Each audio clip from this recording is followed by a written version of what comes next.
You're ready? Just give me a thumbs up. Thumbs Wow, down. are we only using the boom mic? Okay. These are mine, Cecil. I'd like to call the meeting of the Narragansett Regional School District School Committee to order, and we'll begin with the Pledge of Allegiance.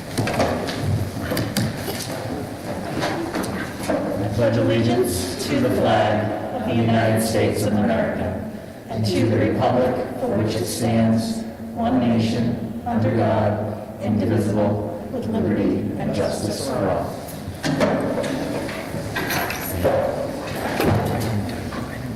I do want to note for the record that this meeting is being live streamed as well as recorded for posterity. So welcome to anyone out there virtually who's watching us as we are live. And I hope anyone else who can't be live can tune in. This will be on our website for viewing afterwards.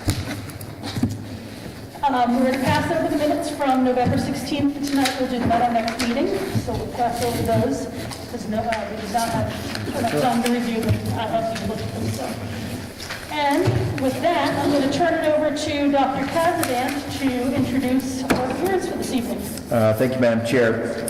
So, because of COVID, it seems like 40 years ago that we had our initial conversations about early college. It was something that we've been chasing for a while. And then it just, again, because of COVID, it just a big giant pause.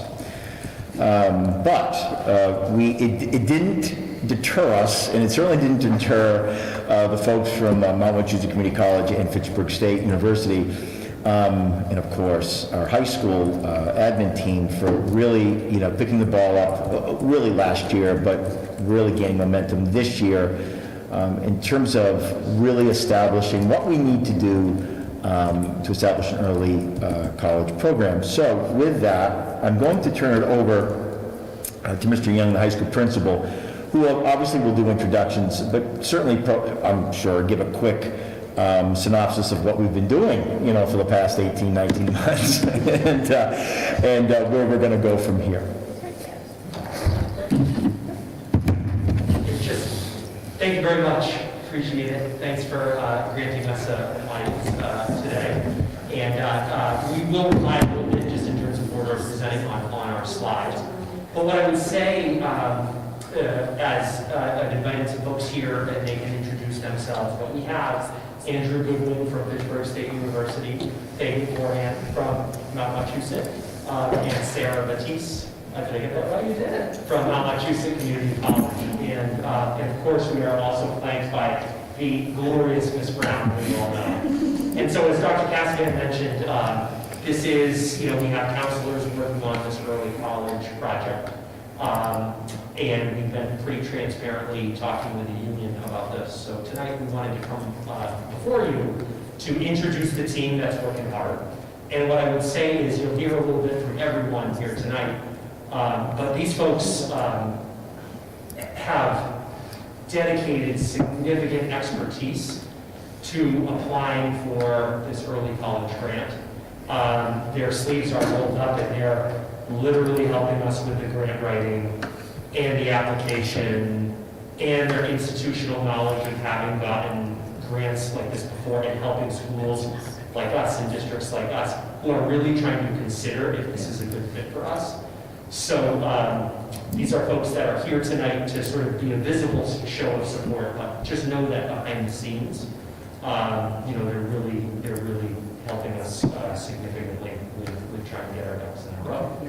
So in regard to early college grant, what this is in very broad strokes, Narragansett has taken on the opportunity to create a scenario in which our high school students can dually enroll in courses and get up to a minimum of 12 credits, where they would receive college credits as high school students, right?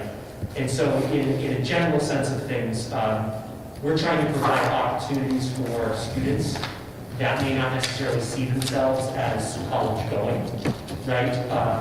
We're trying to add out our program of studies, kind of build that out, things that we might not normally be able to offer. make those opportunities available to students, and then really provide them with additional support when they're considering their careers.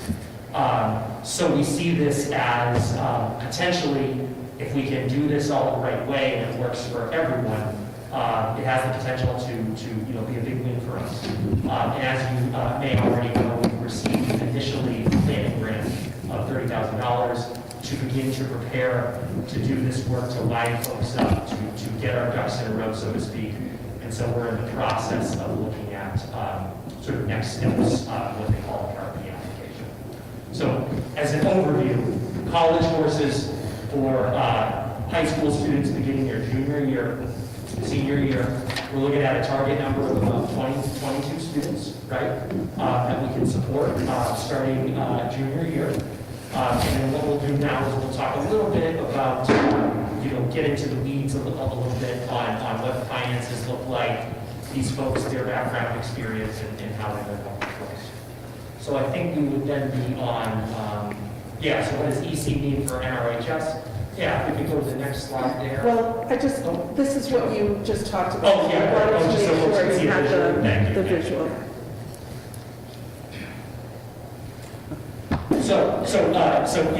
If you were able to kind of talk about early college problems. Certainly. So, early college in Massachusetts has been around for considerably longer than the Commonwealth has really put some effort behind this in a significant way. So at the Mount, we've been doing early college for close to 20 years now. And the difference between early college and dual enrollment is a very distinct difference. Dual enrollment are kind of those one-off classes where you've got a student who can take one or two opportunities within a transfer course to be able to bring that to a transfer institution with them when they graduate. Early college is a more thoughtful, concerted effort to really engage students who don't necessarily think of themselves as college material, who might think that they're not cut out for college, might be middle of the road, or underrepresented in higher education. And so it really starts in 9th and 10th grade with career exploration, thinking about what the possibilities are, and adding some additional context into the learning that's happening, leading up to college course taking in 11th and 12th grade. And as Mr. Young mentioned, a minimum of 12 credits completed by high school graduation. Students in Narragansett will have more than that with the model that we have put together. And so one of the primary objectives of early college is equitable access. And we've been working together, meeting weekly for almost a year now, to really develop what that looks like for students in the Narragansett district and how to ensure that we are designing at the margins, designing for students who may not have opportunities or who may have missed opportunities along the way, to support them in being able to gain access to this type of opportunity and think about it as something that they can do. So equitable access is really at the core of this initiative, and that is a state level no compromise measure that they want to see happen, and something that's very important to us in this region as well.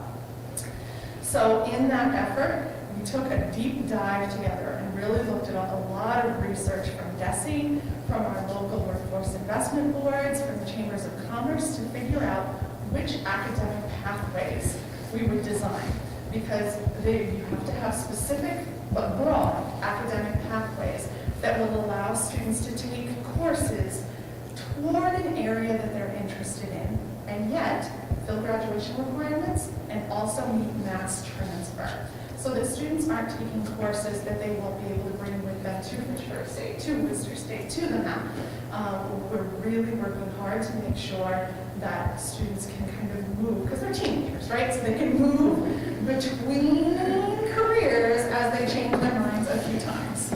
And so that is a heck of a maze, if you can imagine. But what we landed on for academic pathways, based on that deep dive research and kind of those conversations about what has the most ability to cross those classes and still count in one academic pathway and another academic pathway. And we landed on liberal arts and sciences, because that's a great catch-all for students who don't really yet know what they want to do, as well as many other types of careers like education and things like that. It's a great starting ground. We also selected business, because there's an enormous amount of small business in the area, as well as growing manufacturing and all those side hustles that are really an important part of our economy right now.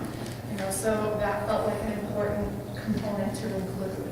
And then IT and computer science, which has one of the largest stated and defined needs in our particular region in North Central Mass.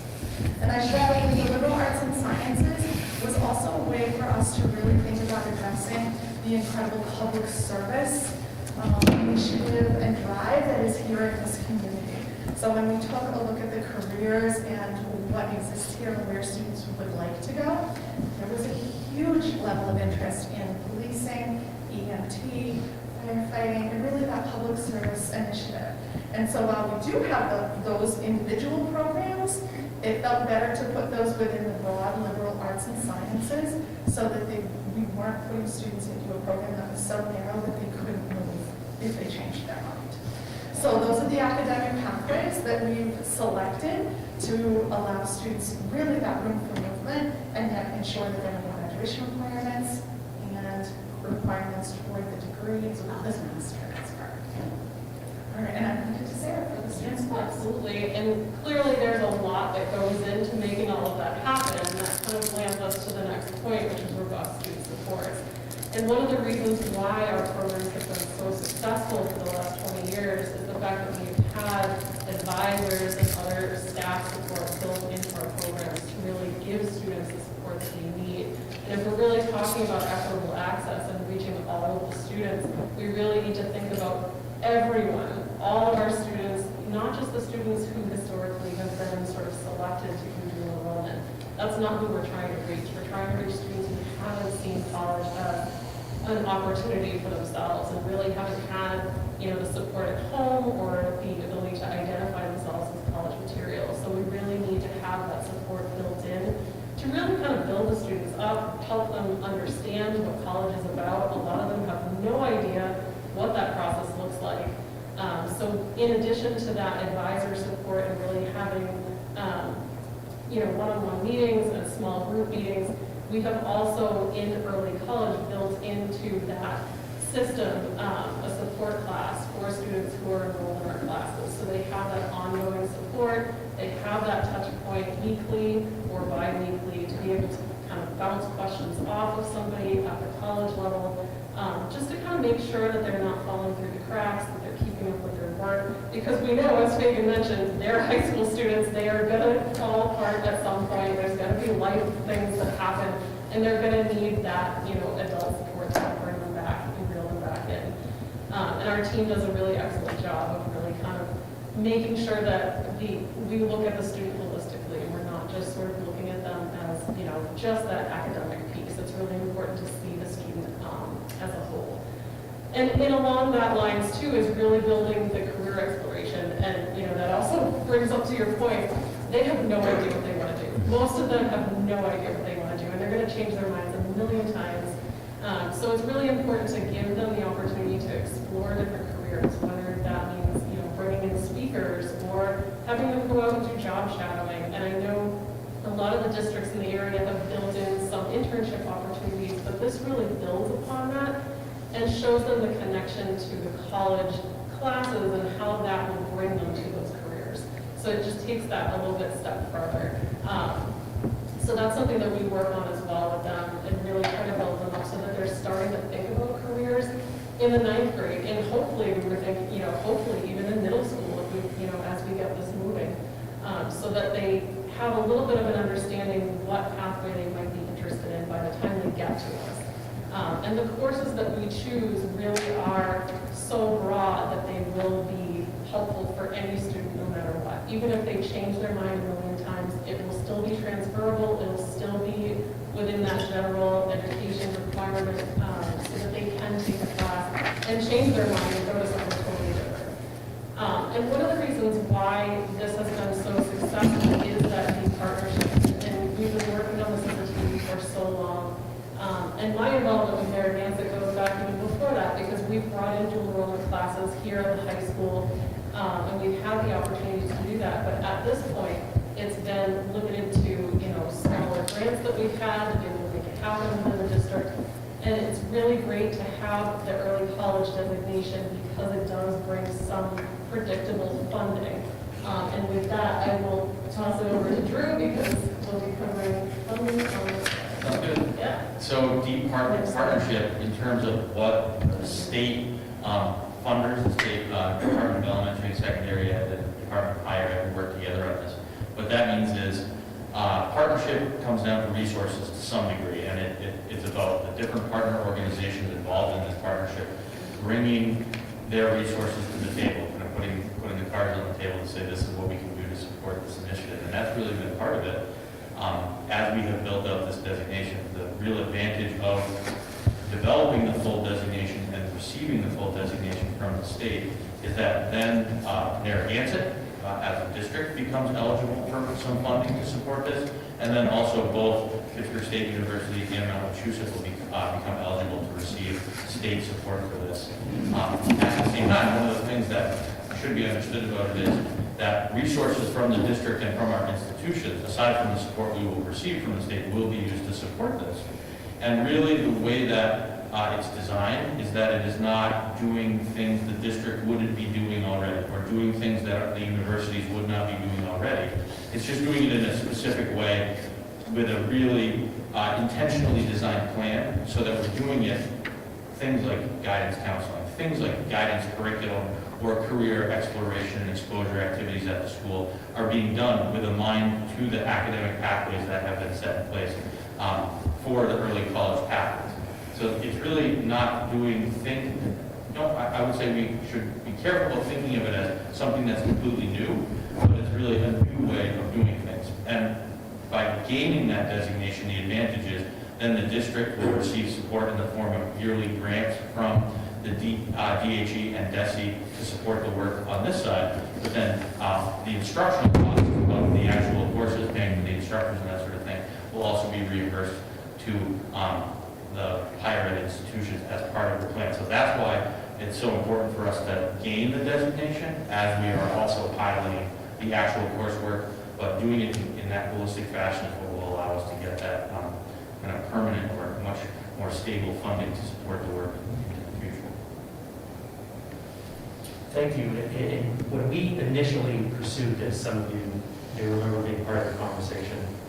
At that time, grant monies existed to fund the development and the structure and some of the PD. What has changed, and I remember the day that you said, hey, we've got news. What has really changed is that, as Mr. Goodman mentioned, the funding is reimbursed, right? And so one thing that we've been very appreciative of the last couple of years is Massachusetts has offered a course to us at no cost to our district. Pittsburgh State is offering a course to us at no cost to the district. Those are sort of one-off things that they've been able to do because of these limited grants. In the long run, though, we would need to return to paying those bills, right? But with the early college designation as it stands, and of course no one knows what it will look like 5 years out and so on and so forth, those grants would cover the cost, so our students would be able to receive those credits for free. So, from our vantage point at the high school level, we feel very much like now is the time to try to wade into these waters. And so with that, I would just say, thank you for hearing it. And tell we were told to limit it to 15 minutes. But there's a lot more to say, and we're eager to share as much as we can. And I just want to be thankful too of the, we've had dialogue with the EA, and because anything that comes along with it, we really want all stakeholders involved, and everybody's been willing to have an open dialogue and to discuss these things. Thank you very much.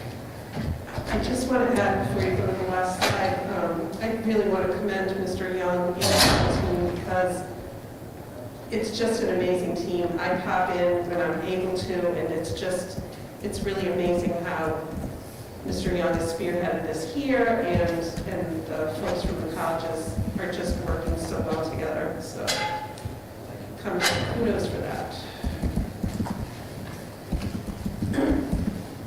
So I'm going to ask the first question and I'll let everybody think. So timeline, tell us about what it looks like. I know that we received the first grant what are our next steps in the timing to get our kids the ability to start with this early college experience. Thank you. Sure. So the full designation application is actually due on the 15th of December. Then basically through the spring, there'll be a process where the DESE, DHE folks will review the application. There'll be an interview and kind of a dialogue process with this team here to clarify any questions that they have about the designation. I would say mid to late spring, so April, May, would be when they will actually notify us of if we have been designated. And that would mean that for the official launch of the designated program, that would be to start next fall. In the meantime, we're also piloting a course here at Narragansett as part of this effort, so that this spring there will be college coursework available to students here on the Narragansett campus. So we were kind of thinking short term, what could we do to really start making an immediate impact, but then also what's the longer term strategic impact that we can have. Colby, do you want to talk a little bit about, how many students next year and how that rolls forward? Sure, I'd be happy to have folks add as well. So I had mentioned at the outset, the 22 is sort of the number where the sectioning for the college courses really works. We've intentionally pegged our schedule. We are aware, we pegged our schedule to align well to the university course structure. And then there are other schools around us that are early college designated schools, and this is where their expertise really comes in. Gardner, for example. So if you have 5 students that wanted to pursue an upper level elective in, say, IS&T, right, or business pathway, that might be hard to fill that elective, right? But then what we can do is we can partner with other schools to offer more for students. So we've tried to be intentional in collaborating with some partners. So 22 is kind of that standard that we're looking for, 22 students a year. So next year, if all were if we were to fast forward, right, juniors would begin the program in 22-23 school year, right? They would continue as seniors. And then in 23-24, that group of what is, would then be sophomores as they become juniors, they sign up. But I guess I would just add, what's been great about this is it's forced us to look at things like how many students are first generation college bound as a district, things that we've kind of known about, but we're looking to, capture deeper, richer data, right, to answer some of these questions, set up the data teams, like things that are already in our school improvement plan. Even the planning grant is helping us do some of these things more robustly,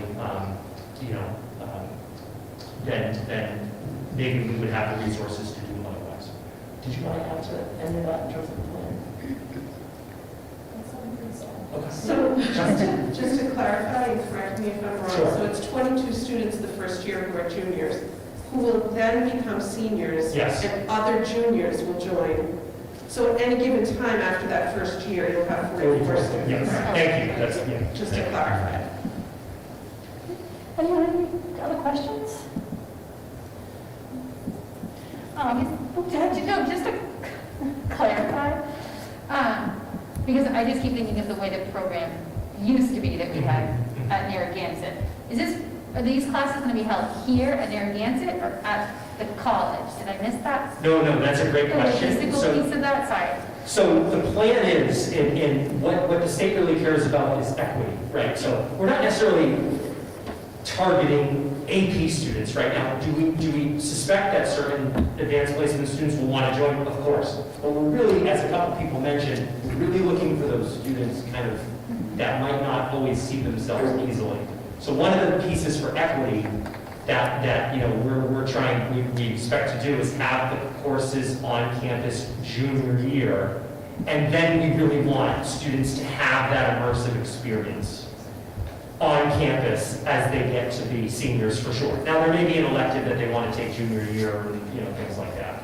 But really junior year the courses would be here on campus, and then senior year they would actually go and have those experiences on the college campus. Yeah. Thank you. Anybody else?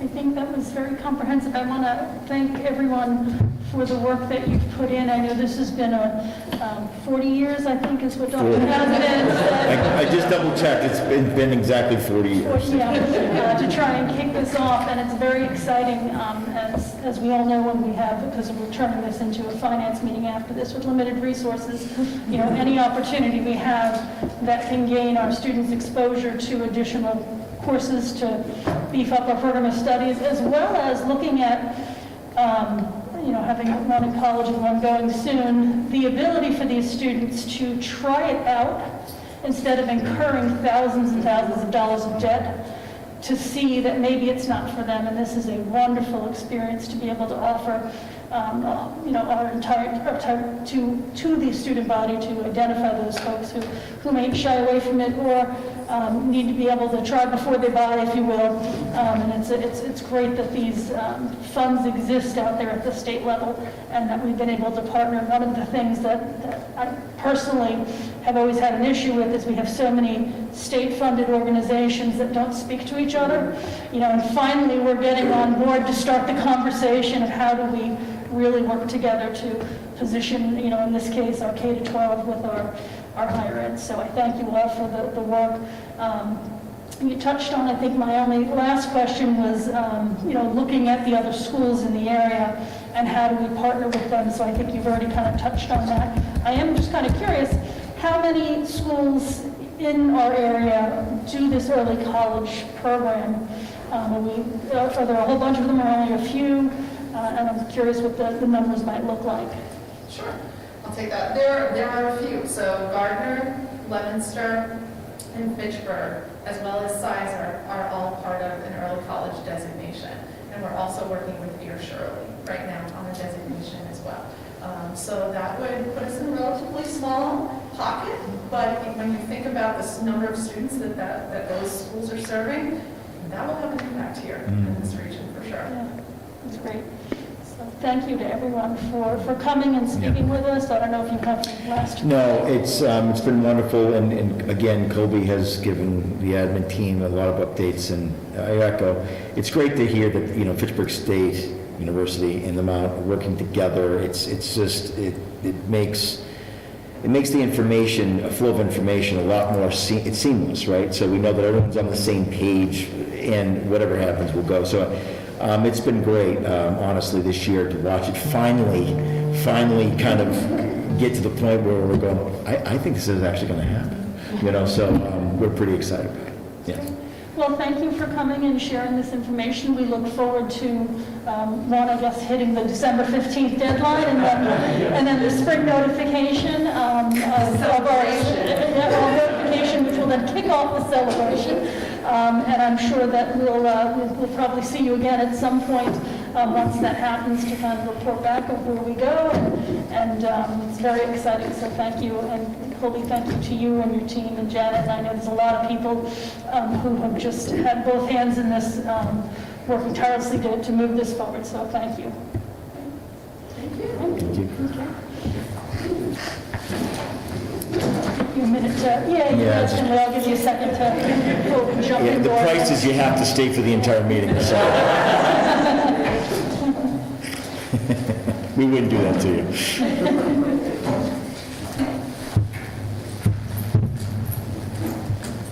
Thank you. Thank you.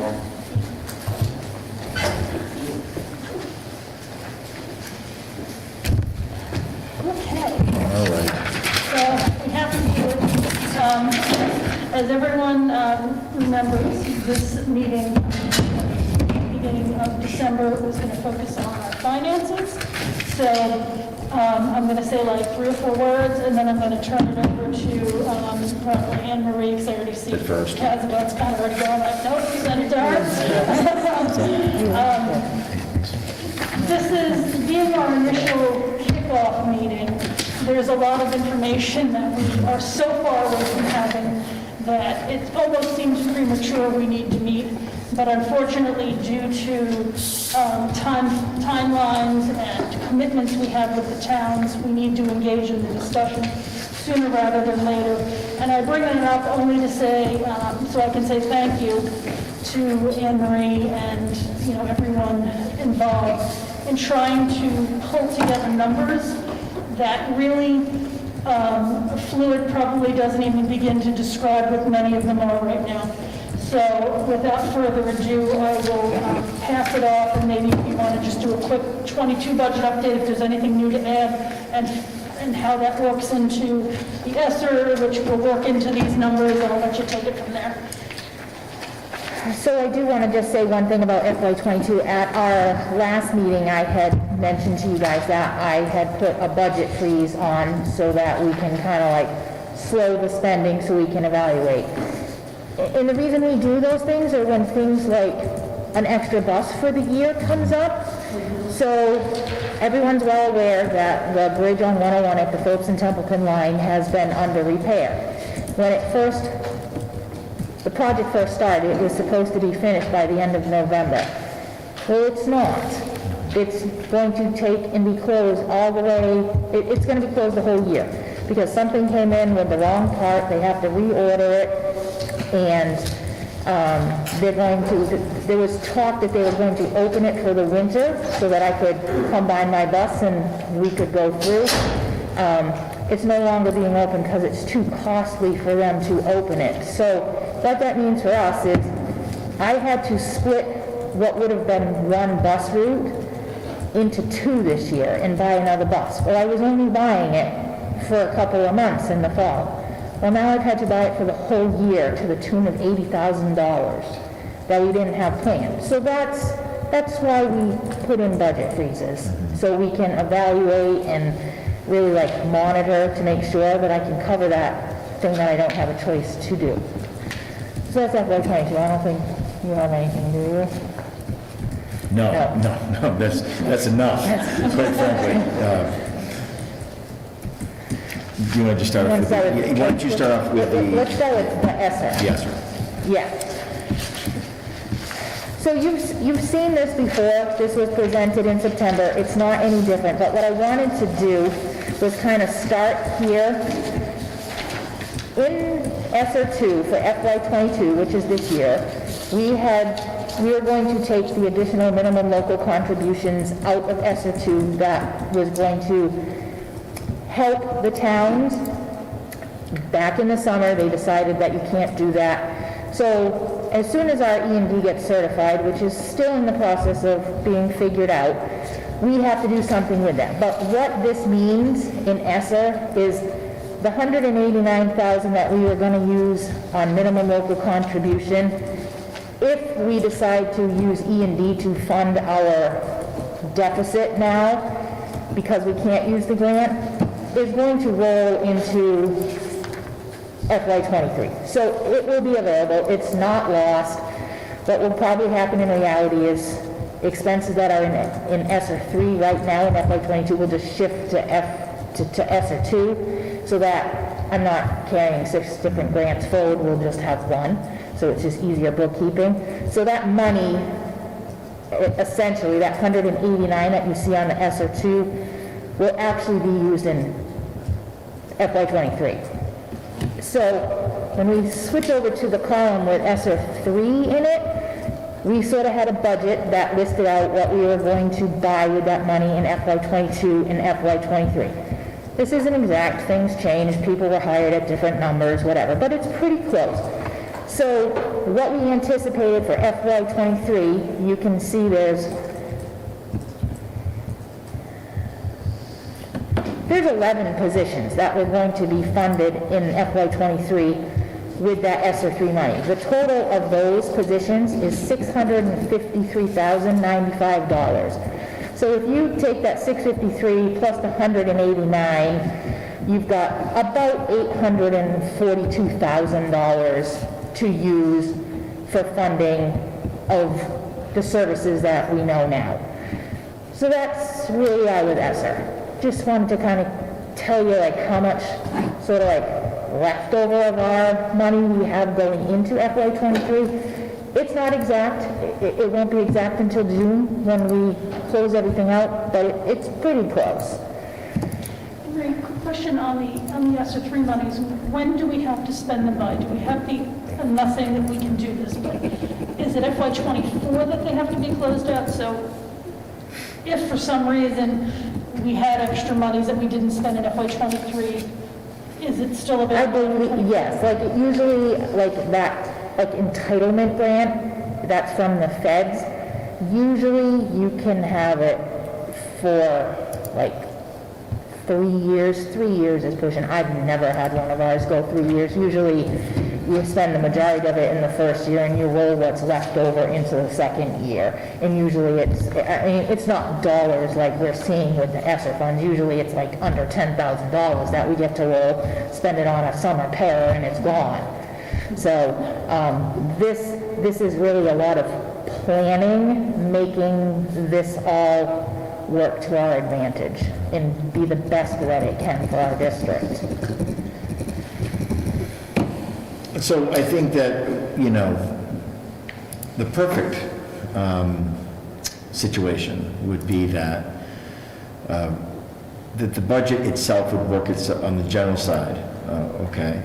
Local appropriation, the whole bit would work out, meaning that we would balance, and that we would be able to utilize the ESSER 3 funds as we've talked about, and they're listed here. You'll notice that they are all, for the most part, intervention.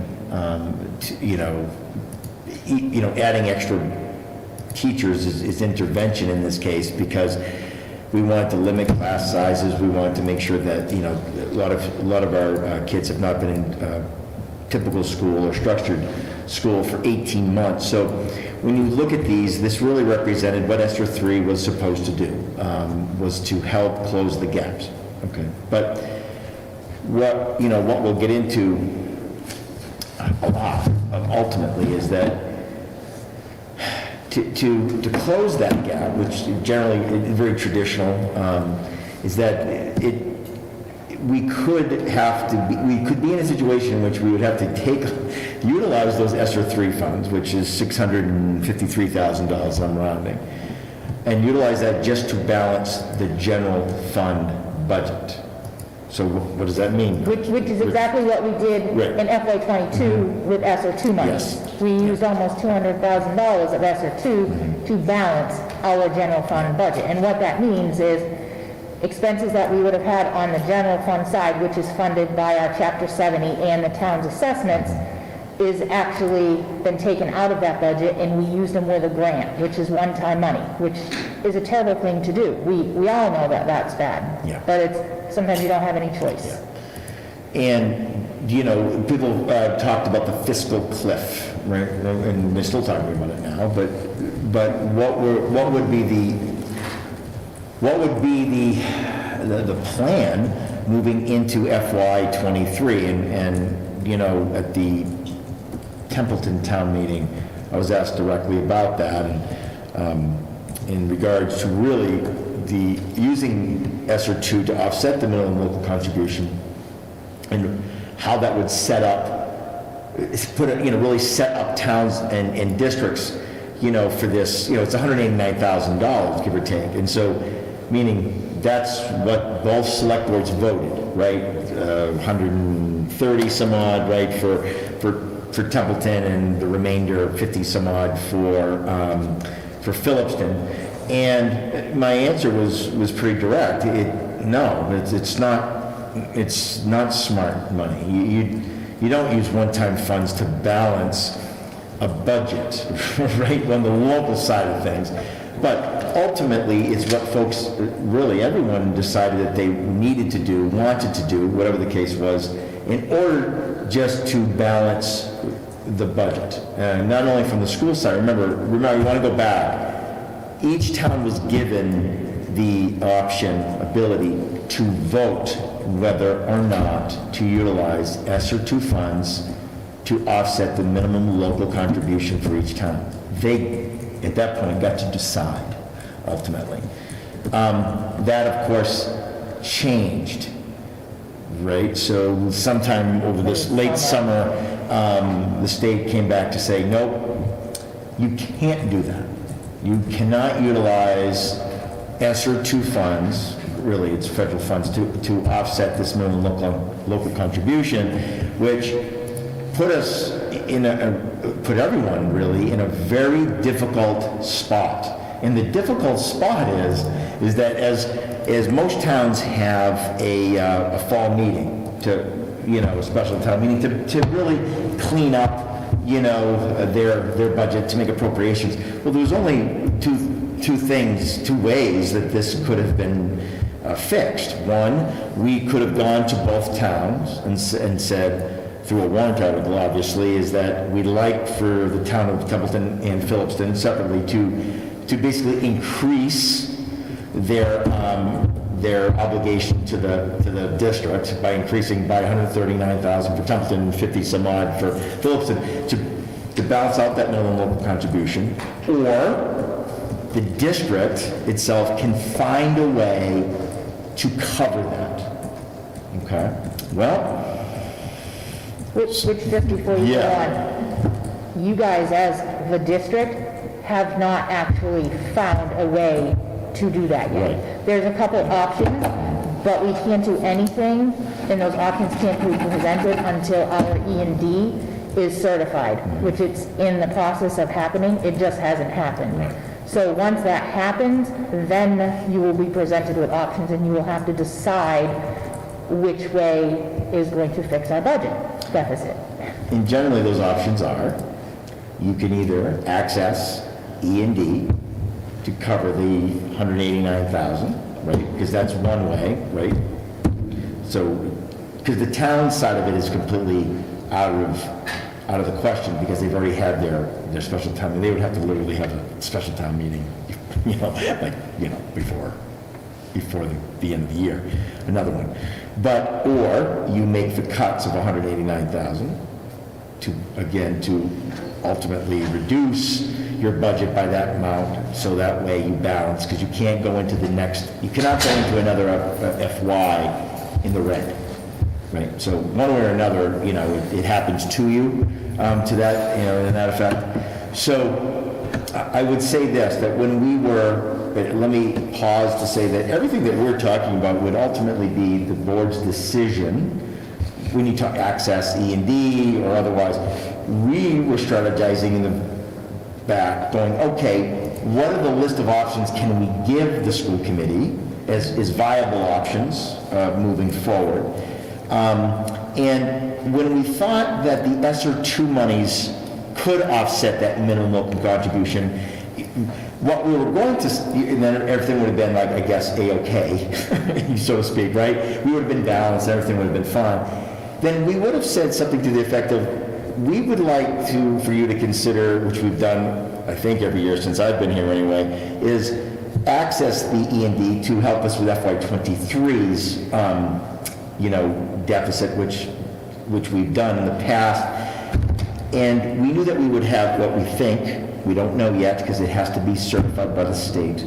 But we thought that we would have a sizable E&D to be able to make that consideration, because that was one of the ways we thought that we could help kind of level out the fiscal cliff in FY23. But if we have to utilize those monies just to balance for FY22, I know I'm getting into the weeds here a bit, it really does limit your choices, in a sense of what it's either bad or really bad, quite frankly.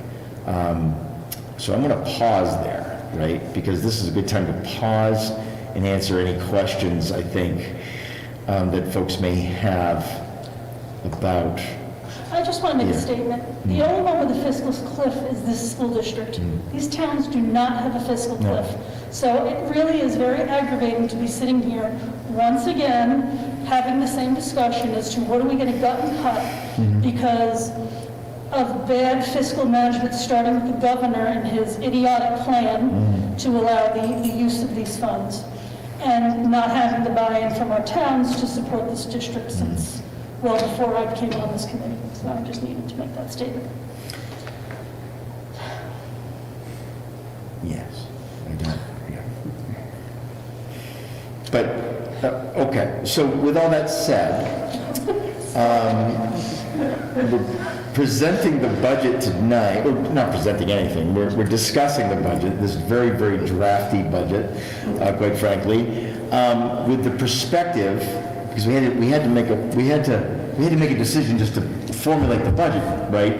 So we made this decision just in the draft to say that, okay, we're going to take it from E&D, right? Because we had to do something in order to create the budget. These scenarios assume right. that when we get to that point this year, we're going to cover our FY22 deficit with our E&D money, which I'm expecting about 700,000, so the 189, so the 200, so it puts us back to where we usually are at about 500,000, but we knew we had $200,000 from last year we needed to cover, so we were kind of banking on that 700 to make us whole to start FY23. But if we use that E&D of the 189,000, we're back to square one.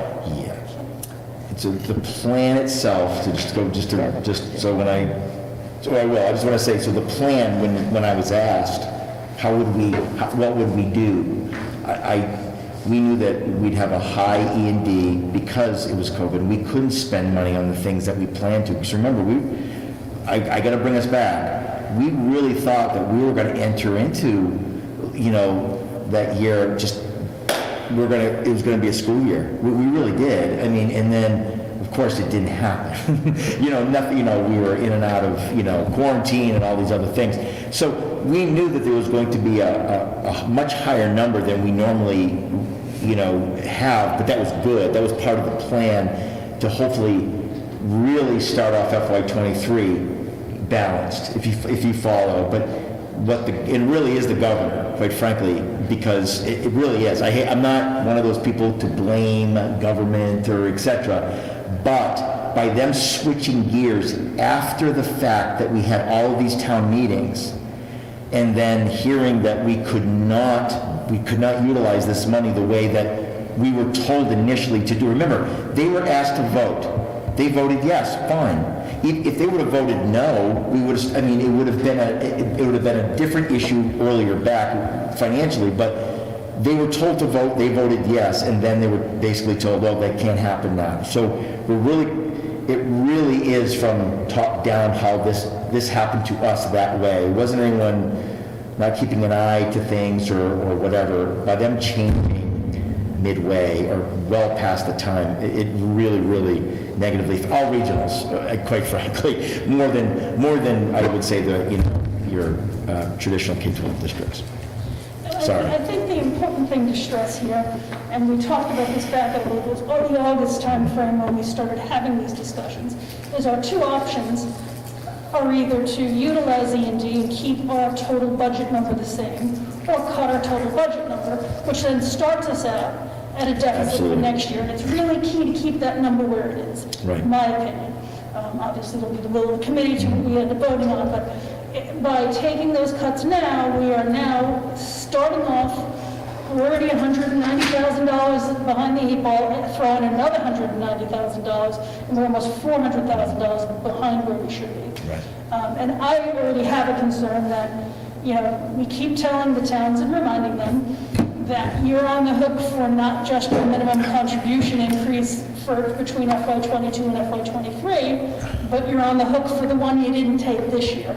So, that's going to cause some significant discussions in our towns and is going to make our job, 5 times more difficult than it is, because that's a lot of money. And the fact that we see an increase of, $30 a student, which is 0.03% or whatever the ridiculous number is, and we rely on 2.5% to come from our towns, when 1.25% should come from the state and only 1.25% should come from the towns, we already have a fight in our hands, and it's very, very discouraging once again to be here, but be that as it may. So know this, that I've had very, very, very preliminary conversations, so literally just reaching out and having a conversation over the phone with both Templeton and Phillipston to, I guess, start the conversation for their consideration to use ARPA monies, right, that to, in essence, if nothing else, offset those monies. So in other words, in essence, write a check for, Templeton would write that check for 139 and Phillipson would write it 50. So that would help, that helps us because we'd have to hopefully do it this FY because then that would that would balance us. And then we could go to plan, not B, but follow the plan of utilizing, or through your decision, utilizing E&D monies to then kick us off for FY23. Oh, it doesn't save us. It doesn't save us, but it puts us less behind the rock or the hard place, depending on how you look at it.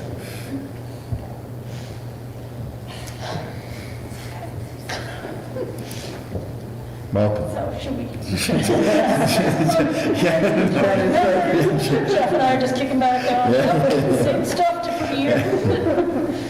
Do you want to take us through, you provided 2 income sheets, and I know myself and Jeff are probably very familiar with what this means, but maybe walk through, and I know you've got a big document of supporting I'm thinking that we should maybe start with this. I'm not going to go line by line. You guys all have a copy. You can all look at it. But some of the things I want to just point out obviously, salaries have contract obligations. The contracts dictate those, so those are really not talking points. I just want to point, you can see, next to, say, the superintendent, you can see the FTE, there's 1. So when you're looking at this, you can see the number of people that go with the dollar amounts to the right. The big ticket items that we always get held up on are what I'll call our fixed charges, our insurances, the things that we can't control. So I just want to explain how I kind of came about some of the numbers in that category. So if you flip to it's probably really close to the back. Let's see.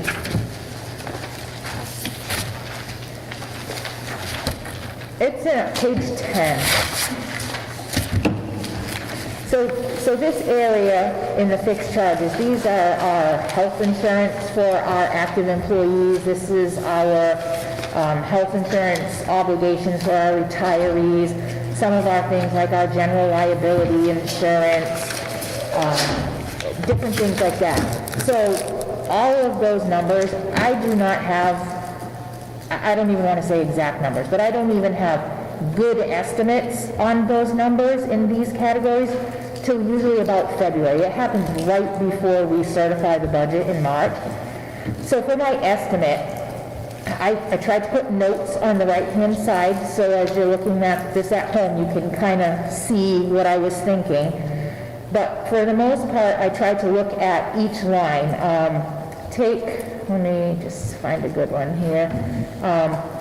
County retirement. I anticipated a 10% increase.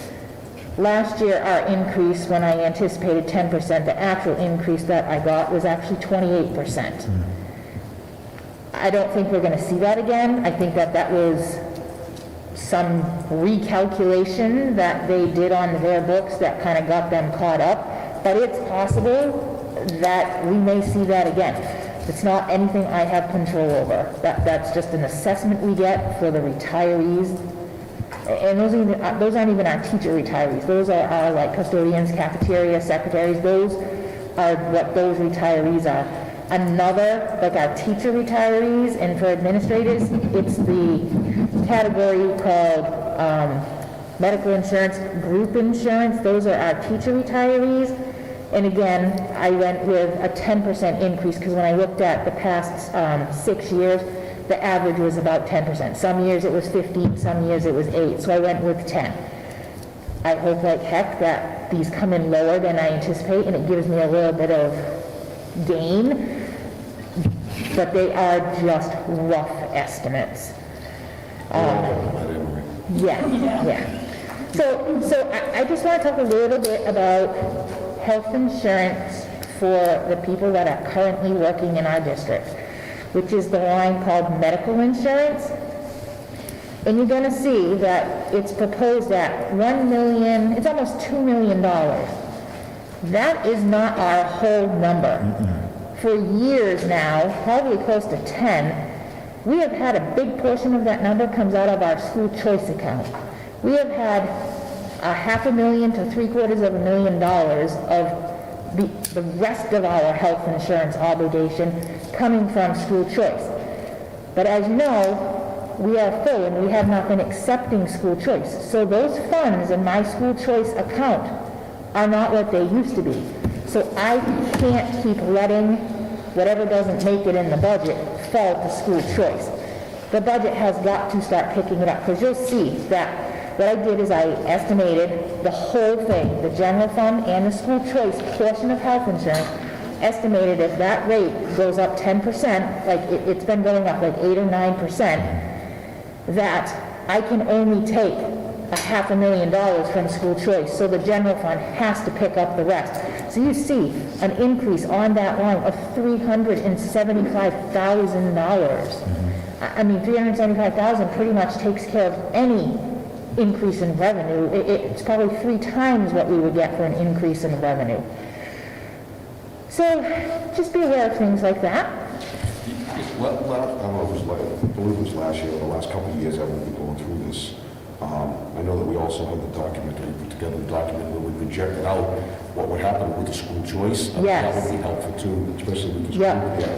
So that we can all look at that and see that Yeah, again. and that will That's fading come. away. We should definitely pull Yeah. that out and just have that available so, you know, it gives us a better understanding of what we're looking at. Yeah, because that document, in the past, it shows and it projected out, because we have teachers that come out of school choice as well and stuff, and then we have some stuff that should come out of school choice. But like those big ticket items, health insurance and teachers should not be coming out of that money because it's not guaranteed. So I have done a projection the past couple of years that shows if we keep taking those salaries and that health insurance out, we're going to be in the red in that account in like 2 years. So that you'll see that will come down the road. So anyways, there's explanations here. Questions are always welcome. But if you go to the last page, this is the bottom line of our general fund today. So right now, just to maintain level service, and this general fund budget does not include any of those positions that are being funded from the ESSER monies. So you kind of have to look at the ESSER sheet and this general fund to see the district as a whole. So this level service, this is just the services that we have in the general fund. To keep it level, it's an increase of almost 5%.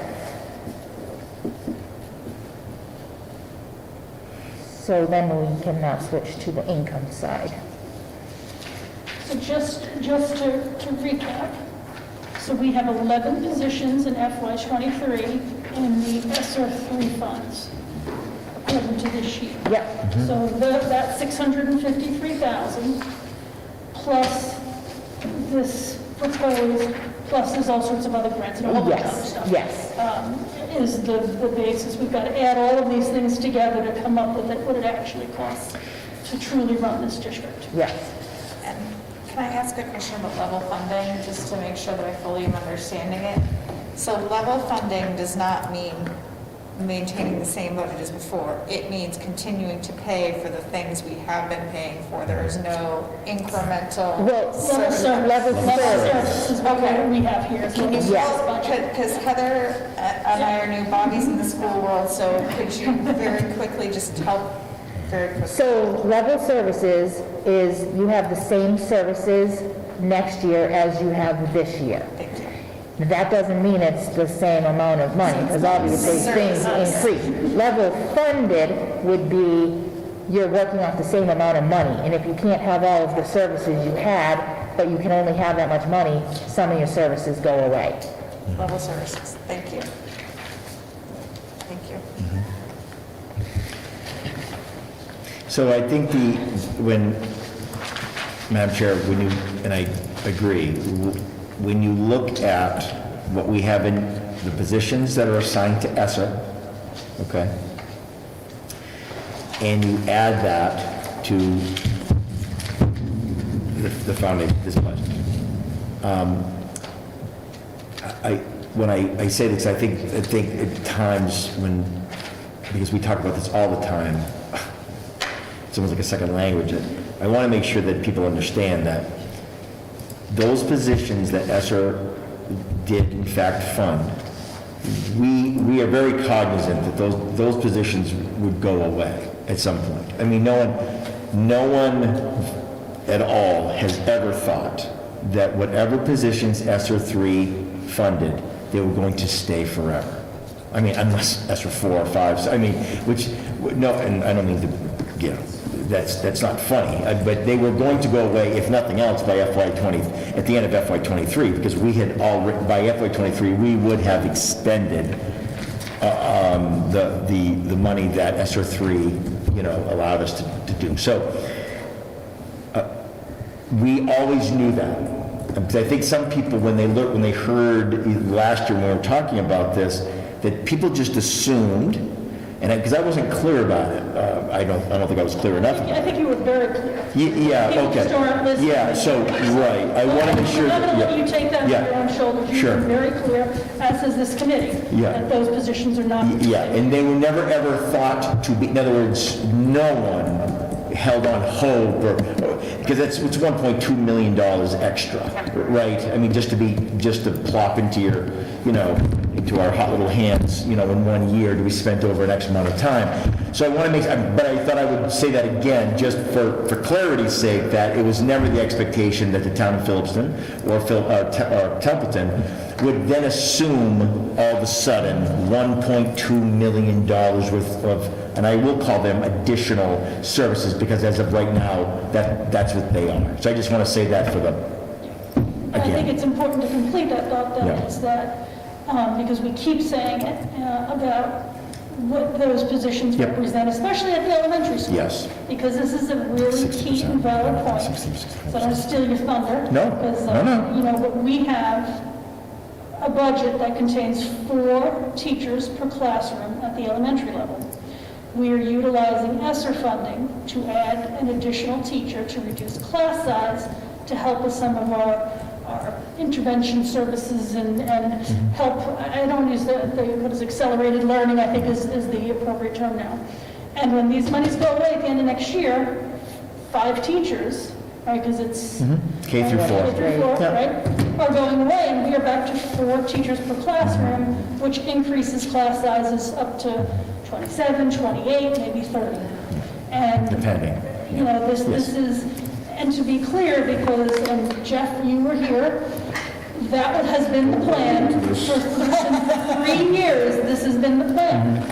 It's going to be 27, and then ESSER funds came in. Well, we were there, so I want to just say for those of us who would like to put it all, and I'm one of them, who wants to put it all, just pack it away somewhere back here and deal with it through therapy later in my life, but that in December of 19, we made 6 cuts 2 weeks before Christmas.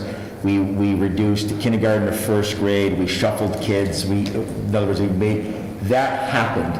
It did. And then January 20, then February 20, then infamous March of 20 came, and we didn't come back to school after the 13th of March of 2020.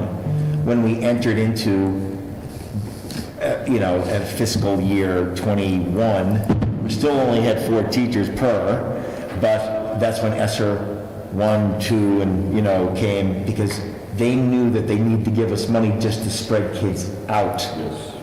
Remember, we could only 3 feet was a math, edge of seat to middle seat to edge of seat. Oh my gosh, I am just breaking out in hives. We actually had to make sure that we had enough people to watch a class of 25 and spread them out. So that's how it all started, really, in terms of. And then the money's changed, or the focus changed to, we don't need to physically spread you out. What we now need to do is to make sure that, because 18 months of dysregulation in terms of the school calendar, et cetera, we need to utilize this money to get us back to where kids should be in terms of academics. So it did, in fact, I'm going to remind everyone, it did happen for 4 months, and then the pandemic then happened. So that's truly where our baseline is in terms of how many teachers per grade K through 4, which are 4. Truly, baseline. Thank you. And I also want to put out there too, because this goes to what Jeff brought up before about school choice, is we still have positions in school choice, which we identify them as our unified arts positions, but it's There's 5 or a 6, handful. that are, and we've, I'll say justify it, we have a lot of school choice kids, so some of them might, but at the end of the day, we need them in order to create, if I remember correctly, a balanced schedule to allow everybody to have Lunch, prep times and lunch and other things. So as we begin to continue to eat into school choice, not only are we at 4 teachers per classroom, these UA teachers potentially are at risk if we run out of monies there. So this is a much bigger issue. We actually have 9 teachers in school choice as well as the health insurance. And we did have an assistant principal in school choice as well. We were able to get the assistant principal over to the local side on the general fund for FY22. And our plan, in order to work with the proposed school choice, was to each year move a portion of health insurance and move one of those teachers to the general fund. We've not been able to do that because our school choice goes down and our health insurance rates go up. Because we all know this is, again, kind of going back in the past, where we receive the most requests for school choice is at the elementary level, specifically pre-COVID, K1, because if you're going to school choice to a district, any district, you want to start at the beginning, right? Because the goal is that you want your child to stay forever, right? K through 12. We purposely we have not accepted a school choice student at the elementary level in 3 years at least. It's had to be it's 3 years. And only that day we took in, The kindergartens. there was 5 kindergartners only because they were almost grandfathered into a process, because how it used to be is that they would tuition in to pre-K at that last year, and we would then just we would just take them, and that was the expectation. So the committee felt and supported the fact that it was only fair for those 5, I think it was 5, students to school choice to first grade, because that truly was how business was being done, and it didn't affect class sizes, monumentally. So that literally 2-3 years ago were the last school choice students that we've seen. And oddly enough, you can tell as the kids get older in their groups, the majority of our school choice, a good portion of our school choice kids, a lot of them are from Phillipston, or they were at first in the Phillipston Memorial, because that's how we were trying to balance classrooms. And as those kids get, they graduate up to the middle school, 5th grade, you can see where all of a sudden they just almost become almost non-existent, right? The school choice kids, because over the last 3 years, those classes have moved up to the 5th grade. So when you look at the elementary all by itself, and you look across and I've shared, the school population reports every month, you look and you see all of a sudden it's 0, because we don't take them. Well, if it's a revenue source, to utilize that, then I need to, there's certainly a frame of thought that I need to take as many school choice kids as I possibly can in order to feed the $500,000, give or take, from the insurance, if nothing else, right? If nothing else, the insurance and the teachers. Do we have that, are people still interested in doing, school choice? The answer is yes. We keep lists every year. Of course we do, because we have to. People do sign up. We don't even look at the elementary K through 4. we don't look because we already know the answer to that, because we couldn't possibly put any more kids in these for the fear that it'll go down to 4 teachers at any time. That's truly why. At 5 we could, but if tomorrow I had to go down to 4 teachers, those classrooms then multiply by, take 25 kids and then spread it over 4 classrooms, or 28, depending on, whatever class. So revenue has then started, if you want to call it revenue, it started to be, it's definitely impacted because of school choice. So it's a car wreck waiting to happen. That's what I'm afraid of, is that as we diminish the number of kids school choice, and school choice cost goes up, just because health insurance goes up, et cetera, eventually it's going to come to, going to go basically go underwater. And honestly, my opinion is, yeah, it's great that we do get to see some monies for these kids, but if we don't do it strategically to enrich this district with additional students, okay, under that guise, then we shouldn't be doing it, which is why we're not taking those kids, because adding too many students at those classes does not enrich the classroom anymore. We have too many students. So we need to be strategic, as your recommendations have always been, as to where we accept school choice students, to ensure that we're not taxing any particular classroom. And we shouldn't be, we should never look at school choice as a moneymaker. Right. And of course, if we go back in history, that's where we get into a little bit of trouble, but be that as it may.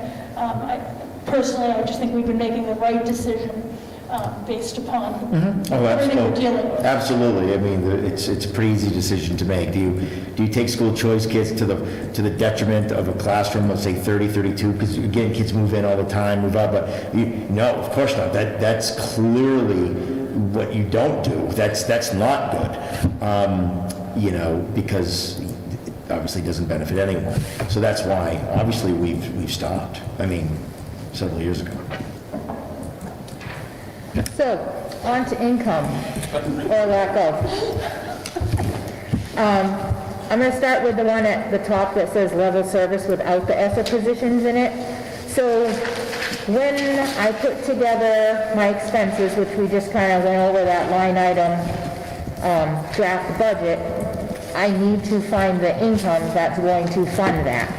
So I've been using these sheets for quite a long time, and we'll just kind of go over it quickly to kind of give our new people a little lesson.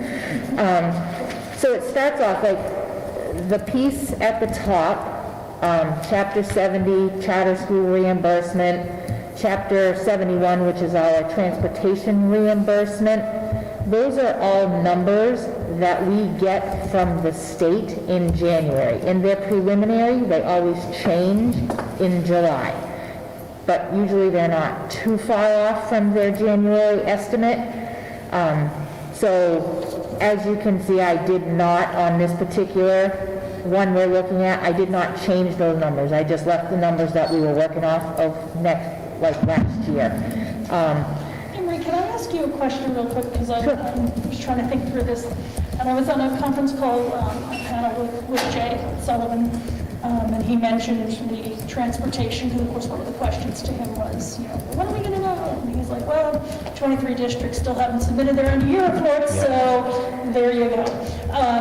But as far as the transportation reimbursement, that's always done a year behind, so the reimbursement that we received for FY22 is based on FY21 expenses. And that's the year that we reduced our contracted amount?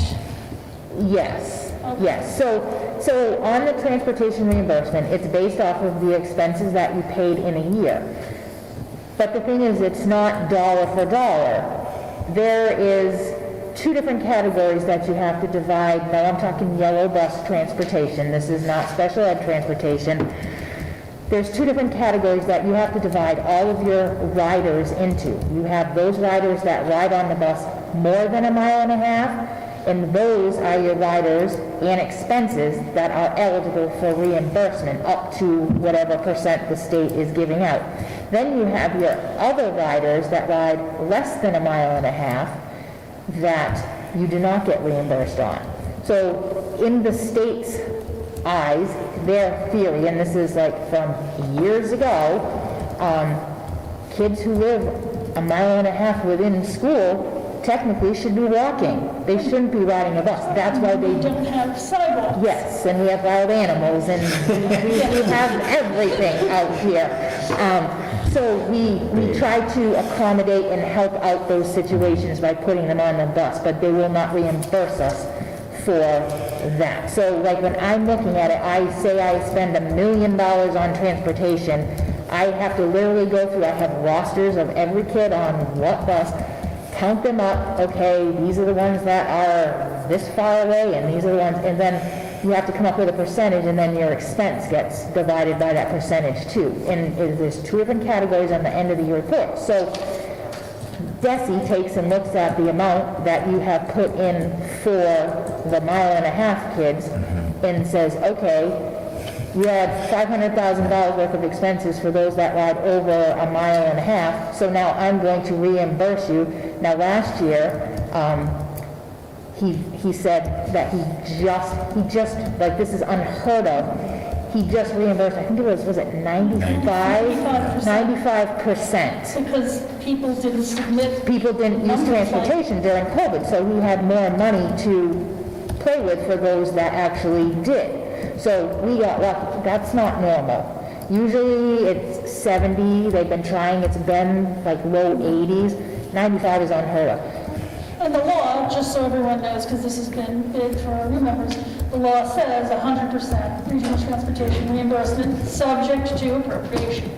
Every year, the legislature gets together, and guess what? They don't appropriate enough money to get to 100%, and there's been a ton of activity trying to commit to a number and all this other stuff, so 95% is absolutely unheard of, but it's much better than, what was it, like 63% back 6 or 7 years ago, so it's gotten much better than it ever was. So I guess my and where I'm kind of going with my question was, so based upon, you know, the number that we put in here, granted, he's not going to know, there is a chance it could go up some though, because hopefully the legislature, when they appropriate, understands that everybody had undercut their busing because we made agreements. Right.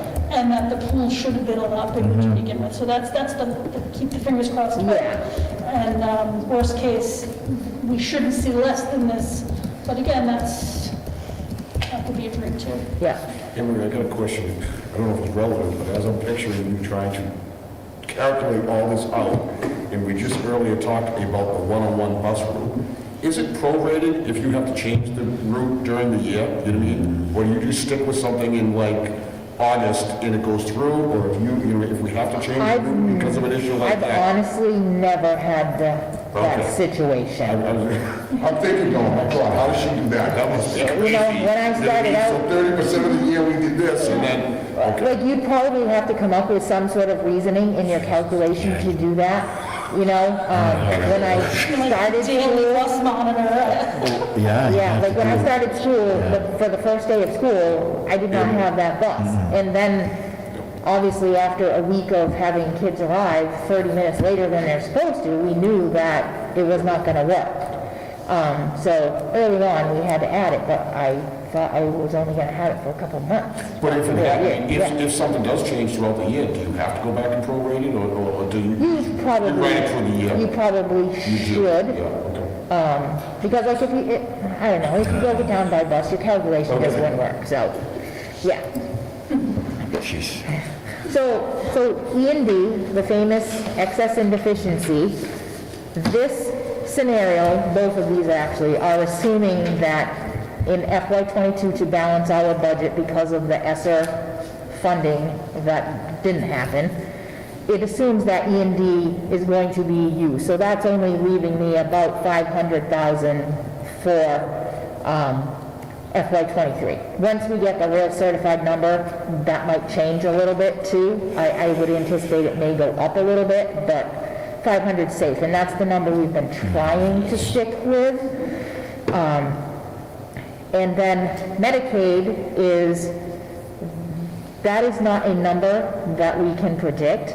that is a reimbursement on our students that are on Medicaid, and we get reimbursed for the services we provide that Medicaid would cover. So that's a number. We're trying to keep all of these numbers at the top consistent, so that way as we go down the list, we start seeing, like, if the towns give us a 2.5%, we actually get a 2.5%. So that's kind of our goal, is to keep the numbers at the top consistent so that we gain at the bottom. So then I have this sheet broken down by the two towns. Each town has their minimum contribution, which is set by the state. As you can see, those numbers are not out. They come out in January with the other numbers, so those numbers are the same. The additional appropriation line under each town is the 2.5 overrides that they have given us over the years. That money is slowly dwindling compared, like if we had had that same number and inflation and everything, but it's slowly disappearing over the years. And then the transportation is, the towns are required, because we're a regional district, they have to pay for our yellow bus transportation. So if we can just skip down to the bottom, there's a little box that is transportation. So what happens is, there's special ed transportation, which we do not get reimbursed for. There's the regular yellow bus transportation, which we do. So those, I have to come up with a total, because that is actually the town's responsibility for that. But then we subtract what we anticipate to get reimbursed from by the state. And then that number gets divided proportionately by student enrollment for their resident students. And that's how that number up above gets figured for each of the towns. So all those numbers put together, and they come up with a bottom line. So you can see at the bottom of this sheet, this 21 million matches the expenses on that line item budget that I gave you. So yay, that's great. It all works. But if you go up to each town and you look at the percent increase for each town, both towns have an increase of almost 13%. That's not doable. So this is our starting point. So as far as budgeting, this is where we start, and then we go from here. Right. So again, this maintains level service of what we have this year into next year. Yes. With exception of the positions, these 11 positions that will be funded out of ESSER 3 plus Yes. other grant things. Yes, but if we were to have a budget that equaled 21 million, this number here, all the services that we know of right now would be in effect for next year, because we have ESSER 3 to fund all of those positions that we currently have now next year as well. Just one more thing that I want to just go over is, like, you'll see at, like, sort of right above transportation is our enrollment numbers. So we have to look at the numbers of students from each town. These are resident students. These are not school choice students. These are the number of kids that live in each town, and we have to see what that number is on October 1st. And this is how the percentages worked out this year. It actually is almost a % difference in change from Templeton to Phillipston. Templeton went down and Phillipston's went up. Now, these numbers, so one of the things they talked about at the panel was this Pothole Fund, right? And I only bring it up because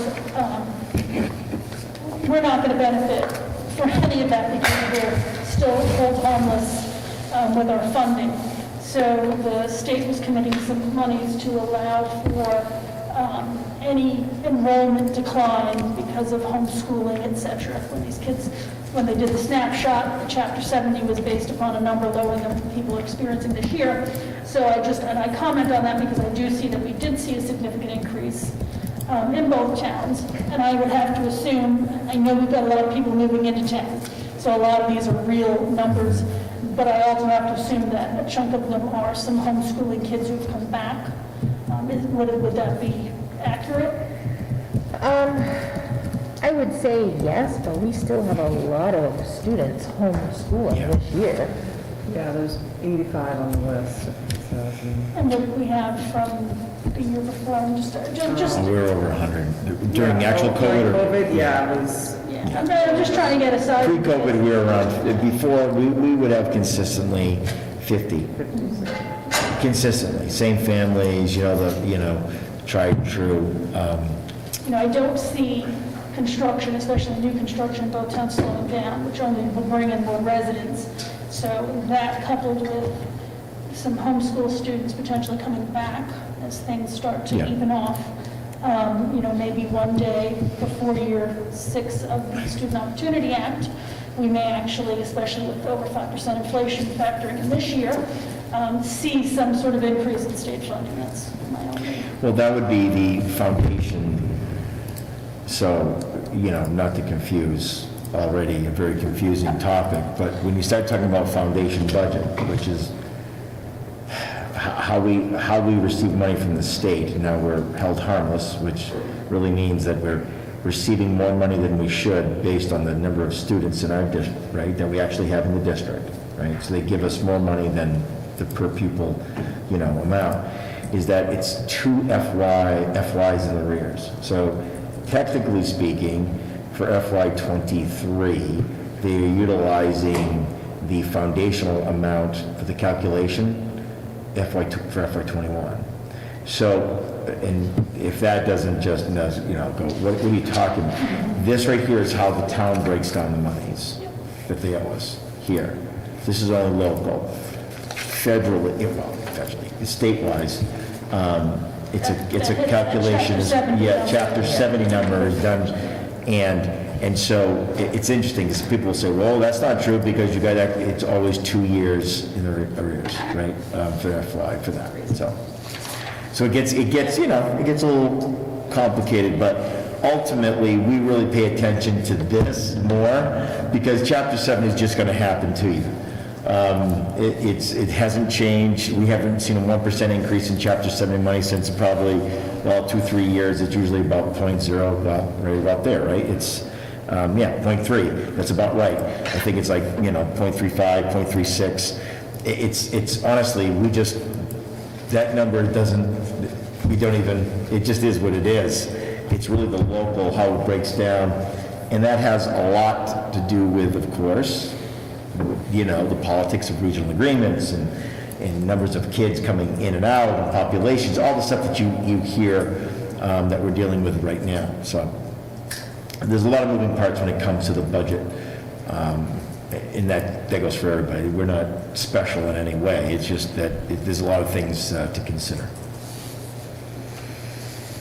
So the second income sheet you have is based on the town of Templeton, as one of their departments, asked their departments to prepare their budgets with only a 2.5% increase. So that's what this second sheet reflects. And if you look at the town's contribution, you'll see that this one only has an increase of 2.5% for the town of Templeton. That equates to a 5% increase for Phillipston. So this is one extreme to the other. But you can see if you have to go from the 21 million down to the 20 million, we have to cut almost $900,000 out of our level service budget to get to one that meets all of the departments in Templeton's request. So we've got some work to do and decisions to make.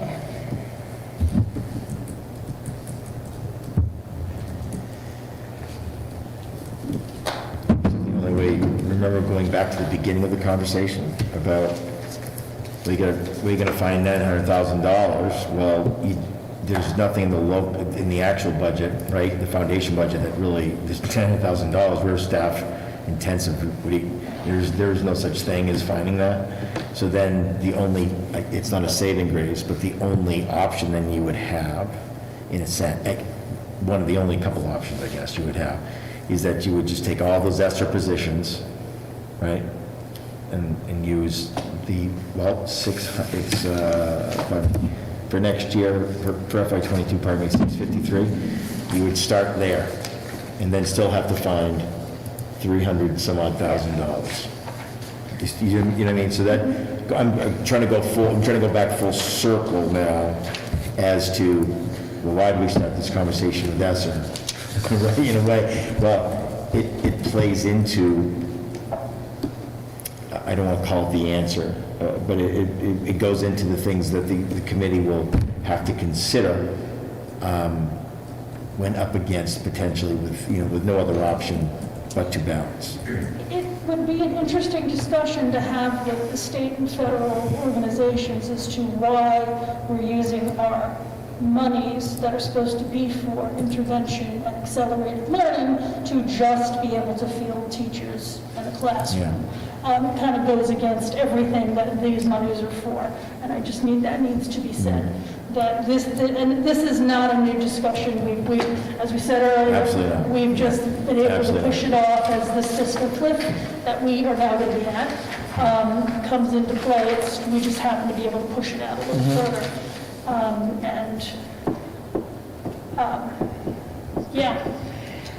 don't even know what to say about discussing. So, again, as a glass half full kind of person, I know, thank you, I appreciate that. No, it's not humorous, but we are in conversations with both towns to hopefully maybe utilize some ARPA monies to offset that, which is the debacle of the state.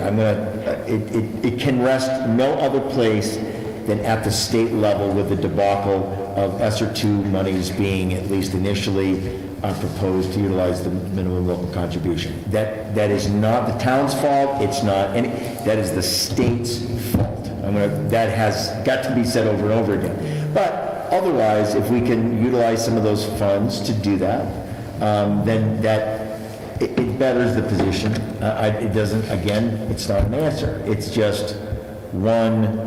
Helps the cause. It helps the cause, right? I was going to say one baby step, whatever the case is, but it then says, okay, then we don't have to, we can look to other options, so to speak.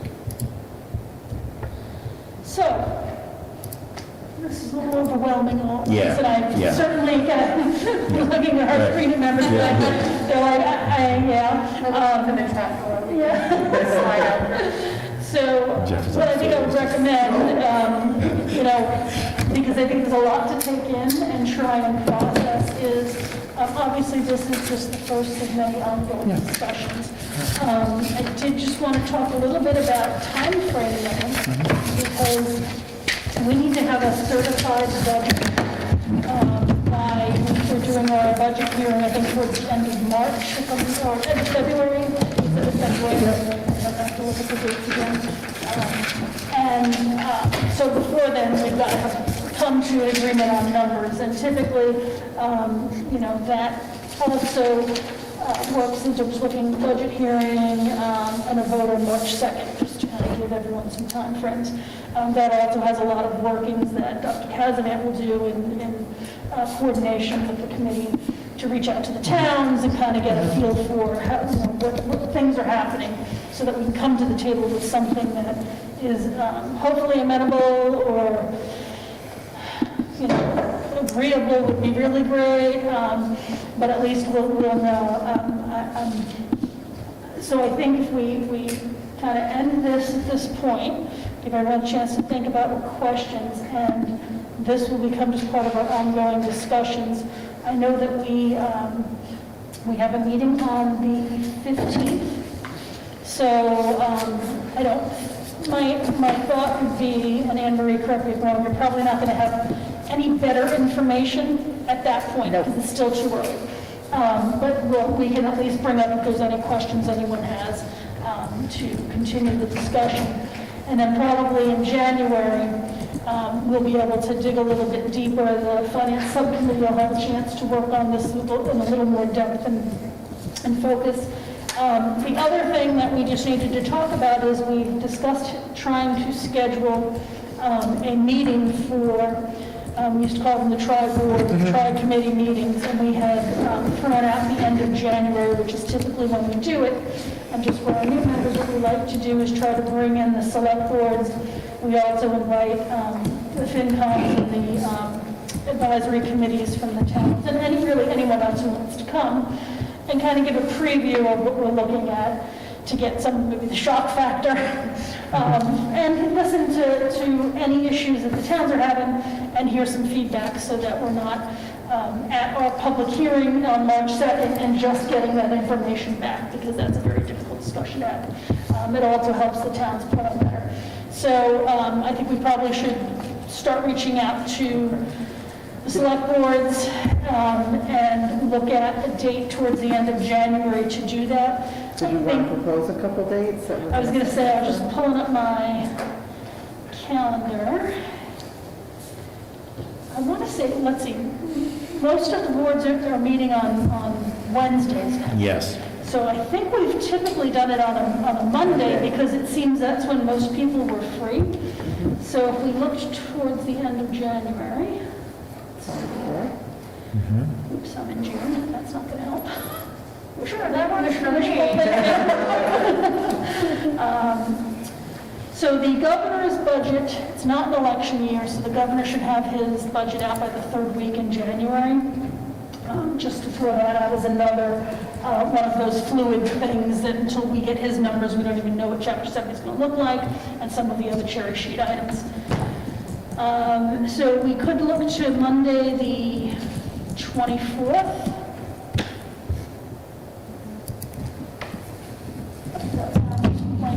We could start there, and so maybe, Susan, if you would reach out to all the various boards and committees and invite them to a meeting on the 24th, and...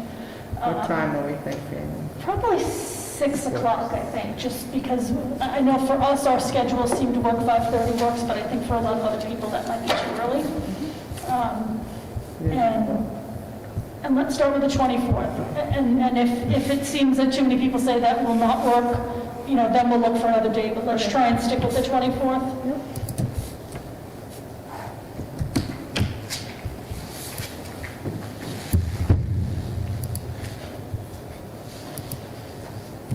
So actually, before we move on, I just want to say, obviously, thank you for all the information that you guys put together here, as we always do. And as we start, as we start this process now, for the budget process, we all have this information in front of us. I just want to say, as we always do, we're being very transparent here, okay? In this, all the information is out there.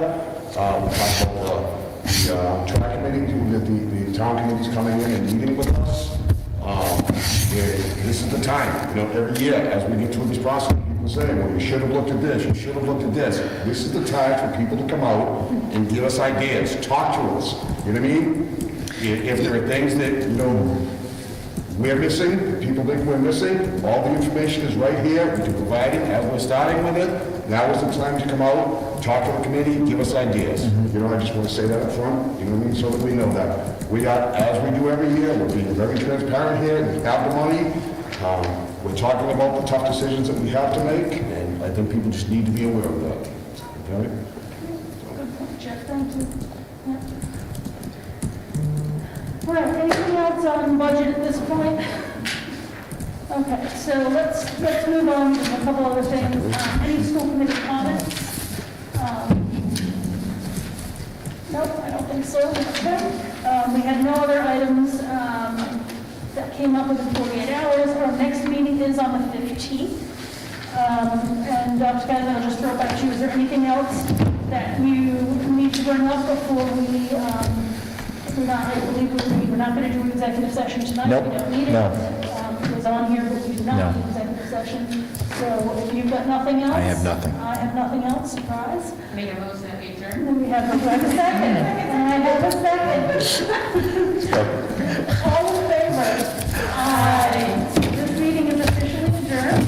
I thank everyone for coming. I thank everyone watching us, and I thank everyone here for all the hard work. So we will see you on the 15th. And Yeah, I was just gonna, remember, we're still being just, recorded everyone here. is, right. Yeah. I would just unplug it or shut it off.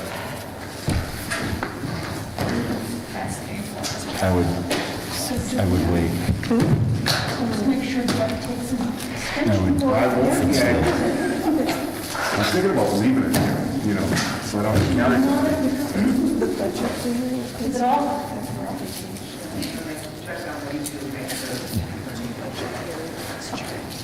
perfect.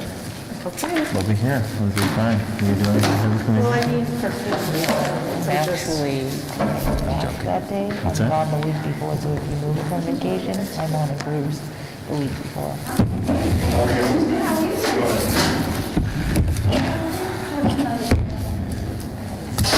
Kate, I don't want to hear anything about another class, or I don't want to hear it.